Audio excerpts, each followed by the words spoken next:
उत्तर प्रदेश के कुशीनगर में एक दिल दहला देने वाला मामला सामने आया है।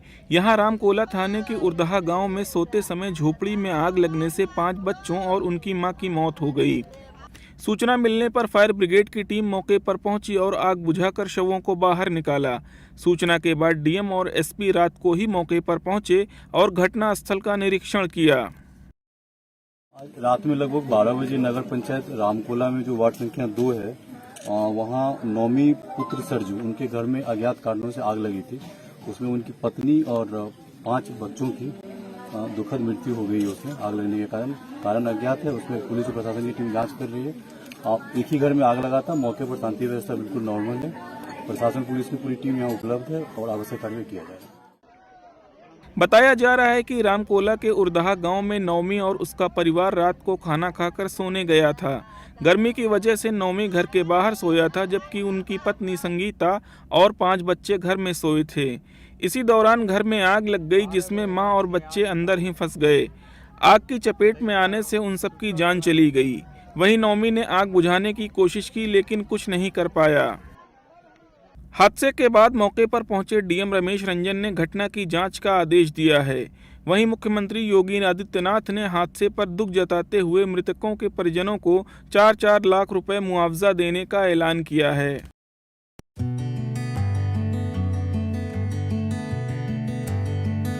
भारतीय मौसम विज्ञान विभाग ने जानकारी दी कि तूफान बिपरजॉय इस वक्त सौराष्ट्र और कच्छ तट की ओर उत्तर पूर्व की ओर बढ़ रहा है और ये जखौ पोर्ट से लगभग 180 किलोमीटर की दूरी पर है। आईएमडी के महानिदेशक मृत्युंजय महापात्रा ने अरब सागर में तूफान बिपरजॉय की गतिविधि के बारे में एक अध्ययन किया। आज सुबह तूफान बिपरजॉय सौराष्ट्र और कच्छ तट की ओर उत्तर पूर्व की ओर बढ़ रहा है और ये जखौ पोर्ट से लगभग 180 किलोमीटर की दूरी पर है। इस समय उत्तर पूर्वी अरब सागर पर केंद्रित है, जिसके कारण हवा की गति 125 से 135 किलोमीटर प्रति घंटा है और उच्चतम गति 150 किलोमीटर प्रति घंटा तक हो सकती है। आईएमडी के महानिदेशक ने कहा कि शाम तक ये तूफान तटीय क्षेत्रों पर पहुंच जाएगा और जखौ पोर्ट के पास और पाकिस्तानी तट को प्रभावित करेगा। इसकी हवा की गति 115 से 125 किलोमीटर प्रति घंटा होगी और उच्चतम गति 140 किलोमीटर प्रति घंटा हो सकती है। साथ ही उन्होंने ये भी समझाया कि तूफान ने पूर्वानुमानों के अनुसार अत्यंत भयंकर तूफान अब कमजोर हो गया है और तूफान के केंद्र में हवा की गति में हल्की कमी आई है। हालांकि उन्होंने दोहराया कि बिपरजॉय एक गंभीर तूफान है और तूफान बिपरजॉय के लैंडफॉल से पहले आईएमडी ने गुजरात के तटीय जिलों में भारी नुकसान की संभावना के बारे में चेतावनी दी है। तूफान बिपरजॉय के प्रभावों के बारे में जनता को चेतावनी देते हुए आईएमडी ने कहा कि चक्रवात विनाशकारी होता है, जिसके कारण पेड़ और शाखाएं गिर सकती हैं और छप्पर वाले घर, झुग्गी झोपड़ी, मिट्टी के घर, टीन के घर जैसी छोटी संरचनाएं को भी गंभीर नुकसान हो सकता है। इसके साथ ही तटीय जिलों में ज्वार की लहरें और भारी बारिश की भी संभावना है। उन्होंने स्पष्ट किया कि पोरबंदर और द्वारका जैसे तटीय जिलों में उच्च हवा की गति, बहुत भारी से अत्यधिक भारी बारिश और गुजरात के तटों पर उच्च तनाव देखे जाएंगे। उन्होंने बताया कि कच्छ के तट पर 2 से 3 मीटर ऊंची लहरें उठने की भी संभावना है। इसके अलावा तूफान से पहले गुजरात में राष्ट्रीय आपदा प्रतिक्रिया बल यानी कि एनडीआरएफ और एसडीआरएफ को तैनात कर दिया गया है। ये टीमें निचली स्तरीय तटीय क्षेत्रों से लोगों और जानवरों को सुरक्षित तरीके से निकालने और आने वाले तूफान के लिए सुरक्षात्मक उपाय की तैयारी करने के लिए काम कर रही है। भारतीय सेना भी प्रभावित क्षेत्रों और लोगों को सहायता और संसाधन प्रदान करने के लिए तैयार है। गुजरात के लिए रक्षा प्रो और एयरफोर्स के आप्रो में विंग कमांडर एन मनीष के अनुसार सेना, नौसेना, वायुसेना और भारतीय तटरक्षक सभी तैयार हैं, जो तूफान के प्रभावित हुए गुजरात के स्थानीय लोगों की मदद करने के लिए हैं।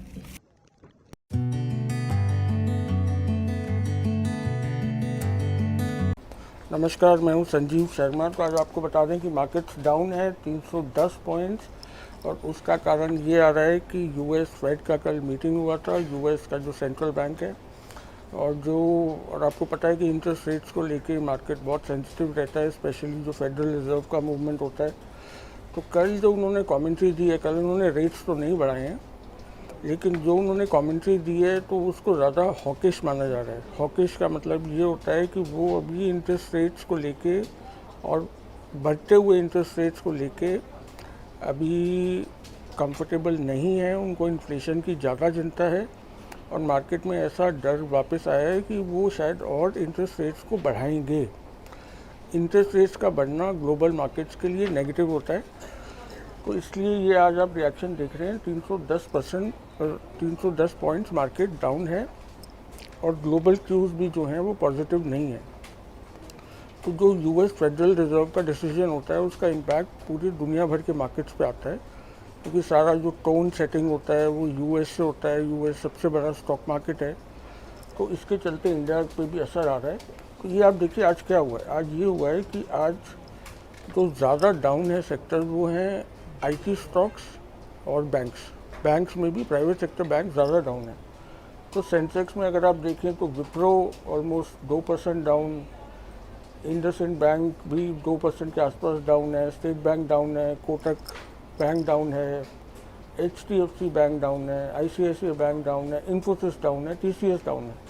तो देखिए जितने प्राइवेट सेक्टर बैंक्स हैं वो सारे डाउन है, मैक्सिमम बड़े बैंक्स, और बड़ी जितनी IT कंपनीज हैं वो सब डाउन चल रही हैं। इनकी वजह से बाजार आज नीचे आया है। देखिए आपके सामने विप्रो, ये हमने आपको बताया, देखिए ऑलमोस्ट 1.9% डाउन, इंडसइंड बैंक भी 1.8% डाउन। तो ये सब जो है ये इन्होंने मार्केट्स को नीचे की तरफ ड्रैग किया है। तो अगर ये सेक्टर्स डाउन है तो सेक्टर आज चला कौन सा है, कुछ तो चलेगा। तो हमने आपको बताया कि जब मार्केट्स डाउन होती हैं, ज़्यादातर जब इंडेक्स डाउन होता है तो फार्मा के शेयर्स चलते हैं। आज भी यही हुआ है, फार्मा का सेक्टर आउट परफॉर्मर है। आपके सामने नेक्टर लाइफ साइंसेज देखिए 18% का गेन इसमें आया है। उसके अलावा पॉली मेडिक्योर ये 12% से ज़्यादा बड़ा है स्टॉक, मोरपेन लैब ये 9% से ज़्यादा बड़ा है स्टॉक। तो ये सब जो फार्मा के स्टॉक्स हैं इन्होंने अच्छा गेन किया है। प्राइवेट बैंक्स में हमने आपको बताया कि कई बैंक्स डाउन है, उसके साथ RBL बैंक ये भी 3% से ज़्यादा डाउन है। आज जो बड़ा मूव आया है पॉजिटिव वो है एवेन्यू सुपरमार्ट्स, जिसको आप डी मार्ट के नाम से जानते हैं। बड़ा रिटेलिंग ग्रुप, बड़ा रिटेलिंग का स्टॉक, भारी भरकम इनका मार्केट कैप है इस कंपनी का। इसमें आज बड़ा मूव है, 6% से ज़्यादा का इसमें गेन आया है रिटेल सेक्टर में। एवेन्यू सुपरमार्ट्स जिसको आप डी मार्ट के नाम से जानते हैं। तो फार्मा और रिटेलिंग अप है, IT और प्राइवेट सेक्टर बैंक्स डाउन है, मार्केट 310 पॉइंट नीचे।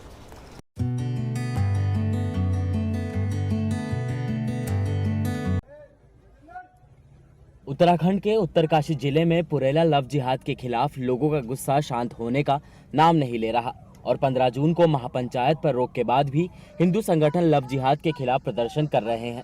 उत्तराखंड में बढ़ते सांप्रदायिक तनाव पर लगाम लगाने को उत्तरकाशी जिला प्रशासन की ओर से धारा 144 लागू कर दी गई है। महापंचायत को लेकर धारा 144 लागू होने के बाद भी बड़कोट और नौगांव से विभिन्न संगठन के लोग पुरेला की ओर निकले, लेकिन पुलिस ने सभी को नौगांव के पास मुंगरा पुल से आगे पुरेला रोड पर रोक दिया और पुलिस की ओर से किसी भी प्रदर्शनकारी को आगे कहीं जाने की इजाजत नहीं दी गई। इससे आक्रोशित होकर हिंदू संगठनों और स्थानीय लोग सड़क पर ही बैठ गए। प्रदर्शनकारियों ने जमकर नारेबाजी भी की और इस दौरान जय श्री राम के नारे भी लगाए गए।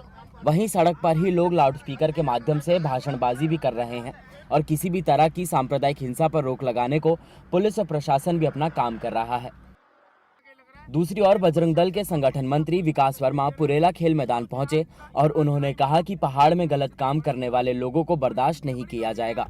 लेकिन प्रशासन कहीं ना कहीं लग रहा है ये प्रशासन का, पुलिस का पूरी तरह से फेलियर है कि लव जिहाद का इतना क्राइम ग्राफ ऊपर से नीचे तक बढ़ चुका है।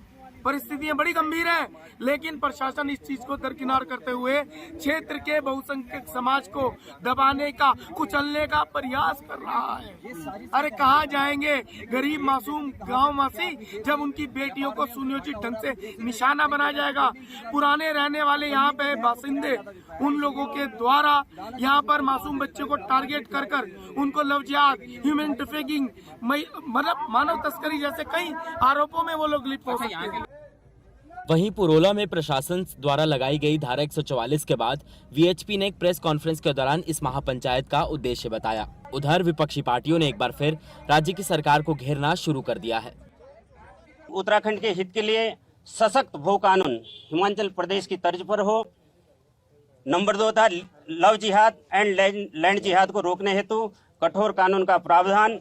नंबर 3 सनातन धर्म के लोगों की धार्मिक भावनाओं को ध्यान में रखते हुए समुदाय विशेष के लोगों को 4 धाम यात्रा से पूर्ण तरह प्रतिबंधित किया जाए।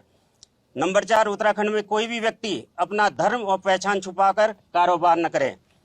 नंबर 5, वक्फ बोर्ड को या तो समाप्त किया जाए या फिर इस बोर्ड की तरह तर्ज पर सनातन बोर्ड की स्थापना की जाए।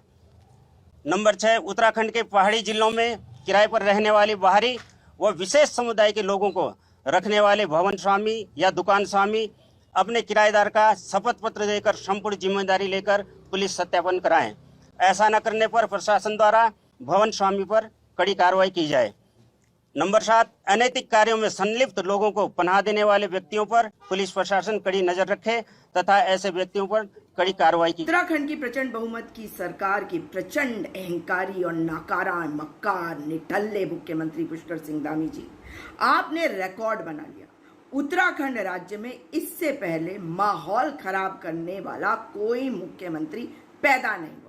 जब हम उत्तर प्रदेश में थे तब भी उत्तर प्रदेश के अलग अलग इलाकों में माहौल खराब होता था, मगर उत्तराखंड वाला हिस्सा तब भी शांत रहता था। आप एकमात्र ऐसे मुख्यमंत्री हैं और पहले ऐसे मुख्यमंत्री और अकेले ऐसे मुख्यमंत्री रहेंगे जिन्होंने माहौल खराब करने में कोई कसर नहीं छोड़ी। आपसे काम नहीं होता, लेकिन आप माहौल खराब होने दे रहे हैं। आपको बता दें कि मुस्लिम युवकों द्वारा हिंदू नाबालिग लड़की को भगाने के प्रयास के बाद से पुरेला में तनाव का माहौल है, जहां देवभूमि में हिंसा भी देखने को मिली और हिंदू संगठन ने 15 जून को महापंचायत बुलाई थी, जिसके बाद प्रशासन द्वारा 6 दिनों के लिए 19 जून तक धारा 144 लगाई गई है। पुरेला सहित बाकी शहरों में भारी पुलिस बल भी तैनात किया गया है। Subscribe now and press the bell icon. Never miss an update.